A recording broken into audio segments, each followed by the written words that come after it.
How to fix health app not tracking step on iPhone. How's it going, everyone? Welcome back to the SkyTech Studio. And if you found that the health app is not counting your steps, then don't worry. Here in this video I'll show you some of the easy ways of how you can fix the problem. So without wasting any more time, let's jump right into the video.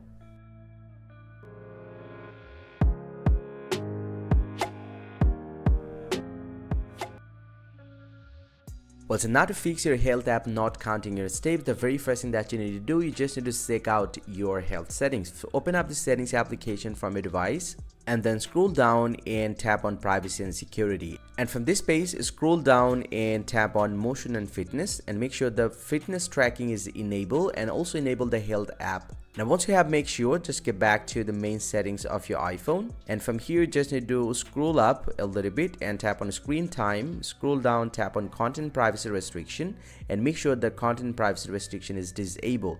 Then get back to the main settings again and then scroll up, tap on general and then scroll down, tap on background app refresh and tap on background app refresh and make sure it's selected with the Wi-Fi and cellular data. Then get back to your home screen and then restart your iPhone 1. You can tap on this virtual home button, device, more, and restart, and tap on restart, and also you can turn off and on your iPhone as well. And once you get back, most likely your health app will start counting the steps. But let's say you did this process but you're still having the problem, then the very next thing that you can do, you can open up the settings once again and then scroll down, tap on general, tap on iPhone stores and then search for health.